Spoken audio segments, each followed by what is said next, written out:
Libo-libong mga Pilipino ang naglalakbay tungo sa kani-kanilang biyahe sa buhay. Ngunit iilan sa kanila ay ninakawan ng mukhang ihaharap. Mga biktima ng kasamaan, mga alipin ng karahasan. Yan ang mukha ng human trafficking.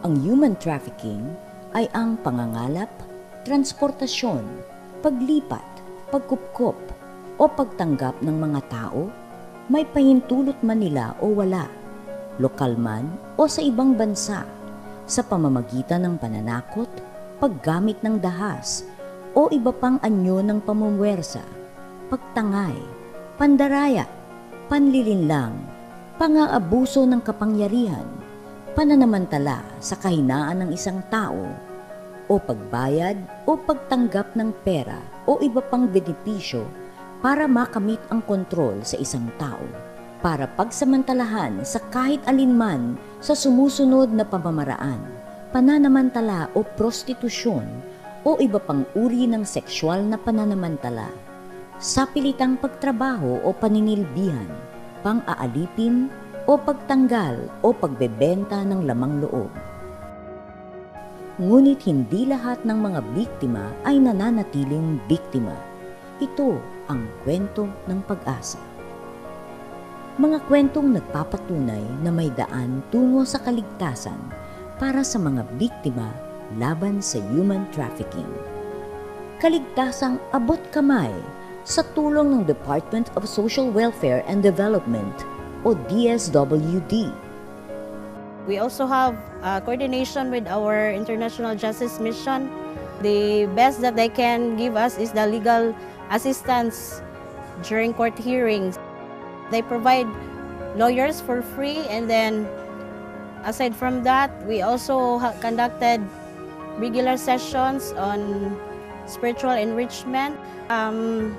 Before they are reintegrated into their families or into the community, we ask the assistance of our social workers. Our UNICEF social workers are going to the communities or the families to assess whether the family are already ready for reintegration.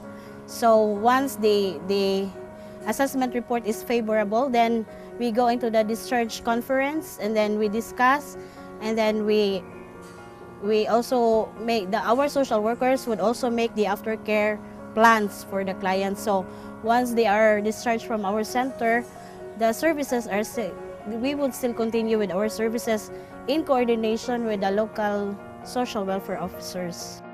Human trafficking is one of our advocacy sa CLB to fight against it. And then we are in partnership with the DSWD insofar as the combating of this issue is concerned, since we conduct rescues in our office, and we cannot conduct rescue without the DSWD, otherwise we would be charged with kidnapping the rescued children. So actually, it's a good thing that the government right now is making anti-trafficking as one of its core campaigns, because for example, in the province, the provincial SK Federation is launching a campaign all over the province against human trafficking, and so they coordinate with us, and we go to different municipalities lecturing about human trafficking. There are instances, most of the instances, these residents, these people do not know that they are already being trafficked, and they don't know what to do after if their children are being taken from their homes, to being told that there are jobs in Pampanga, jobs in Mindanao, jobs in Manila, and after that they can't trace their sons or daughters anymore, and they don't know where to go. Para sa mga biktima, hindi madali ang daan tungo sa kaginhawaan.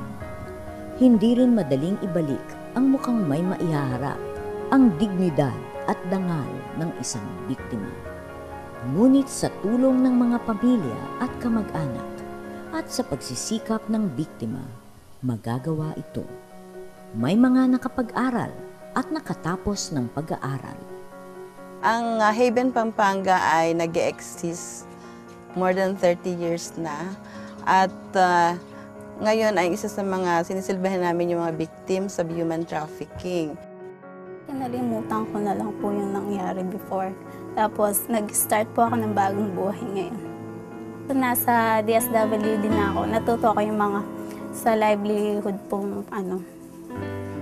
Ang masasabi ko po sa mga nagtatrabaho ngayon sa mga bar o kaya cybersex na mag-umpisa na lang sila sa sa mga kahit maliit yung sahod basta legal po. Mas okay po yan kaysa sa mga sa bar kasi kahit malaking sahod nila makakababa ng dignidad ng tao. Nagangad ka ng malaki, mas marami yung nawala. Mas masakit yung nangyari. Mas naging miserable.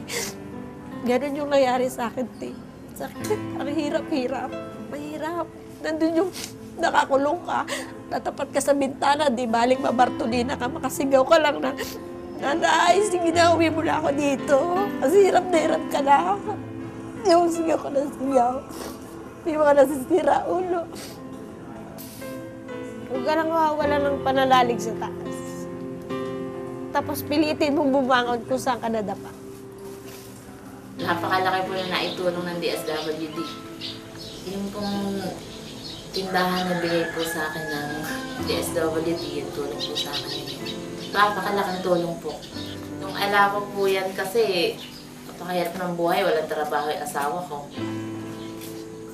Minsan kumakain kami toyo lang ang ulam ng mga anak ko hanggang sa nagkakandaiya ka. Tapos po nung nagkatindahan ako, hindi na po sila nahihirapan. Kumakain na po kami ng may ulam. Tapos hindi na po nakaka-absent ang school yung anak ko. Asawa ko po walang trabaho, dyan din po kami umaasa. For 2011, meron kaming total served 171. And out of 171, 72 doon ang victim of human trafficking. Karamihan dito ay rescued ng ating NBI, kasama rin ang DSWD. So lahat ng mga nare-rescue nila ay at kailangan nila ng temporary shelter kasi nagpa-file ng case against sa mga perpetrators. Dito sila pansamantalang dinadala sa Haven. Through counseling, napapaliwanag sa kanila yung ano ba talaga ang dapat na gawin, kung kailangan bang ipaglaban nila yung kanilang case o hindi, kasi ito violation ng kanilang human rights. Usually, ang mga talagang main reason na sinasabi nila talaga yung kahirapan. No? Wala silang natapos na pinag-aralan, tapos gusto nila makatulong sa family. So habang nandito sila sa Haven, ay tinutulungan silang magkaroon ng skills. Meron po kami rito mga iba't ibang klaseng livelihood activities o skills training. So nag-aaral sila ng cosmetology at pag natuto po sila doon, yung kanilang mga materials, no, yung na-provide ng opisina, pag-uwi nila sa kanila na yon. So meron din po kami rito oatmeal cookies, baking. Tapos out from the cookies, pag nagkaroon ng sales, meron silang part doon. Sa pagbabalik kasi ng mga kliyente sa family, kailangan talaga nilang meron silang pag-umpisahan na business, kahit small business. So napakamahalaga yung financial assistance. Kung wala silang pera at walang tutulong sa kanila, might as well babalik na naman sila kung saan sila dating nag-work kasi doon easy ang pera. So kailangan talaga natin tulungan yung mga victim of human trafficking, pati na yung kanilang mga family. At may mga pangarap din na natupad. Isa po ako sa mga babae na biktima sa human trafficking. Nang dahil po sa kahirapan na traffic po ako, nung nag-aral ako, ang dami kong pangarap sa buhay, gusto kong matupad lahat. Pag-graduate ako high school, kanang ni-offer na ako og trabaho na nag-hiring sa diri sa Cebu, ni anhi ko 16 pa akong edad. Ako pong gitry kasi walang-wala ako, tapos kahit piso, hindi ko alam anong gagawin ko, lagi lang akong umiiyak, hindi ko alam, basta hindi ko alam kung saan ako pupunta. Parang wala ko kasabot sa akong kaugalingon, kay feel na ko is bad siya nga trabaho, pero gitry gihapon ako para na ako'y kwarta para makasupport ko sa akong kaugalingon o sa akong pamilya. 18 days ko dito nag-work, then first na akong work dito is sige kog hilak, kanang wa ko kahibaw, kanang murag I feel bad, kanang bisag tungod sa akong kapobre, pero murag nakakuan ko sa akong kaugalingon tungod is kanang naabot kay mo nato tungod siguro kanang basta sa akong family, murag tanan mga kuan sa akong kaugalingon, kanang murag akong tanan ba kay ako may eldest sa akong family, then kanang murag sige ko kuan ni God nga iya kong gayran nga maluwas ko sa akong gitrabahuan, kanang murag kuwang kay ko kusog sa akong kaugalingon niya, wala ko kasabot, murag sige ra kog luklok sa kwarto, magsigig hilak, pero that time nga social worker nga murag ang mga social worker mo sige kuan na mo nga ana tabangan mi dila, then katusang usa ka social worker sa IGM nga dili na ko malimta, namatay na to siya, then kanang siya jud to mo sige encourage na ko nga whatever nga may tabo sa akong kaugalingon nga dili ko mo give up, pero gipray gihapon ako ni God, nagpasalamat ko nga nagpasalamat ko sa NBI nga ni text gid ko sa iya is thank you sa imong pag-rescue nako, kay mo ni ang kanang way nga gihatag ni God para maadto ko sa in a right way. Thankful kay ko DSWD, IGM, Aftercare, tanang sa mga tao nga gihimong instrumento sa akong kinabuhi. Mayroon po tayong 21 donors na binigyan ng tigpa 5,000. Meron din po na ilan na ngayon po itong 2011 may binigyan 10,000 self-employment assistance. Kada taon po mula 2010 hanggang sa ngayon po ay may pondo po ang ating pamahalaan. Kami po ay nag-aalat ng pondo para sa kanilang mga medical assistance tulad po ng para sa laboratory nila. Last year po tayo ay naggawa ng isang livelihood project para sa kanila. Ito po yung tinatawag natin na transportation po para doon po sa Miriles. Meron po tayong ibinigay na isang skates para sa kanila at isang maliit na bangka na pwede nilang gamitin sa livelihood. Ngayon pong taon na ito ay meron din po tayong nakaprograma na isa pa ring livelihood na pagbibigay ng sprayer po ang aming nakaplano na ibigay para po doon sa mga farmer donors natin. At patuloy rin po tayong nagbibigay ng mga campaign para po sa mga wala na po sanang mabibiktima. Ang Lopez po ay meron pong naitatag na organisasyon para po sa ating mga donors. Ito po ang tinatawag natin na Kidney Donors of Lopez. Yung organisasyon po nila ay naitatag noong 2008. Nagpapasalamat po tayo ng malaki sa ating pamahalaan, sa gobyerno po natin, lalong-lalo na po sa ahensya ng DSWD na malaki ang naitulong sa ating mga kidney donors. At sana po ito patuloy na maibigay at madagdagan pa ang maraming pondo para ang ating po mga donors ay makarecover sa kahirapan. Kung mabubura o mababawasan ang kahirapan, siguro ay hindi na rin po dadami ang ating mga donors. Kidney Donors of Lopez, KIDOL, KDOL, ay yung aming tinatag na asosasyon para malaman din ng gobyerno na nagtatag kami ng asosasyon. Halimbawa, mangangailangan kami ng konting pondo na kami makakahingi sa kanila. Saka yung pati malaman ng ibang nagbabalak pang pakuha ng kidney na sana naman iwag na. Tulad nung halimbawa may sakit yung isang kasamahan namin. Malaman namin ganun. Puntahan namin, tulungan namin. Nagsusulisit kami ng mga kandidato, mga tindahan, inaiipon namin pera yun. Namin ginagamit. Yung mga sabi ko lamang, hindi sana yung ibang nagbabalak pang magpakuha, magbenta ng bato, ng kidney, sana iwag na. Kasi napakasama sa kalusugan natin. At sana sa gobyerno natin matulungan din kami kahit konti. At yun naman mga doktor na medyo mapagsamantala din, sana naman ay huwag na nilang gawin ulit. Nitong January 2012, 10,000 ang natanggap ko. Tulong pang dagdag puhunan mula sa DSWD.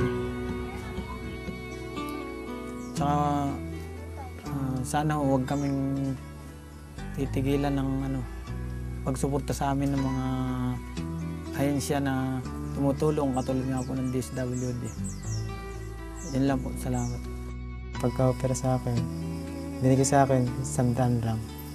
Tapos yung taga dito sa Lopez, ginawasan pa ako ng 10. Kung mayroon pang magbalak ng magbita ng kidney, sana wag na. Nagbigay pa sa amin dati sa DSWD, nagbigay ulit 10. Binili ko ulit ng bangkain naman. Tapos nung maghina ang lambat, pangingisda, nag-anahaw naman ako ngayon para hindi masyado mapagod. May pumunta po sa akin tao, tapos sabi sa akin hindi na ako masyadong magpapagod, hindi na ako masyadong mahihirapan. Matagal ko po mang pinag-isipan, pero nagpabalik-balik sa akin yung tao hanggang sa parang nainganyo na ako. Kasi habang tumagal, lumaki yung presyo. Sa inopera na ako ng malaki. Linis, 500,000 daw po, linis na lahat. Nainganyo na po ako sa presyong ganon. Hindi na po ako nagdalawang isip. Sabi ko sa hirap ng buhay, hindi ko ganong kabilis kikitain, sumama na po ako. Tapos pagdating Maynila, hindi na tagal, mga 2 araw lang. Naisa lang na nila ako sa hanggang sa 3 araw akong pinagpahinga sa ospital, pinalabas na ako. Pero masakit pa yung sugat ko dahil halos hindi pa ako makatayo ng maigi. Pero tiniis ko po yun para lang makaalis na doon sa ospital. Tapos ay binayaran po ako ng pera ng babae. Halagang inabot lang ng 80,000. Wala na po akong magawa hanggang sa umuwi na lang ako ng amin. Wala ding halos nangyari doon sa pera dahil sa pambili din ng gusto kong gamot, gusto kong kainin. Nagsisisi man ako sa ganitong nangyari po sa akin. Pero hindi pa rin po ako nawawalan ng pag-asa dahil may tao na yung pong ganito na hindi ko inaasahan na makatulong sa akin kahit papaano. May nagsama po sa akin sa munisipyo na may tulong nga daw pong konti ang DSWD. Hindi ko na po binaliwala. May nag-ano ako na medyo maanong maili tulong nila sa akin, gagamitin ko naman po sa pagmamanok. Di lamang mga pamilya at kaibigan ng mga biktima ang kailangan ng suporta. Mahalaga rin ang tulong ng bawat komunidad sa pagtanggap, pag-alaga sa mga biktima at pagsimula ng laban sa human trafficking. Maraming salamat. Salamat. Thank you so much. Nagpapasalamat po ako sa kanila. Para sa akin, ang DSWD the best. Dahil ang human trafficking, walang pinipili, bata man o matanda, babae man o lalaki, nakapag-aral man o hindi, lahat nabibiktima. Dito sa Zamboanga, may pinakamalaking bilang ng mga biktima ng human trafficking. Marami ang sapilitang pinapatrabaho. Sa pangakong magkakaroon sila ng magandang trabaho, nahihikayat ang mga biktima dahil gusto nilang maiahon ang sarili at ang pamilya sa kahirapan. Kaya kung may kakilala ka o ikaw mismo ay biktima ng karahasan ng human trafficking, maaaring sa'yo rin manggaling ang solusyon para labanan ito. Una, tumawag agad sa helpline 931-9141 o pumunta sa pinakamalapit na DSWD Center. Ang DSWD ay kaakibat ng bawat Pilipino na nais tumulong para labanan ito. Bigyan natin ang bawat biktima ng pag-asa ng mukhang muling maihaharap ng magandang kinabukasan. Palawakin natin ang daan tungo sa kaligtasan sa tulong niyo at ng DSWD.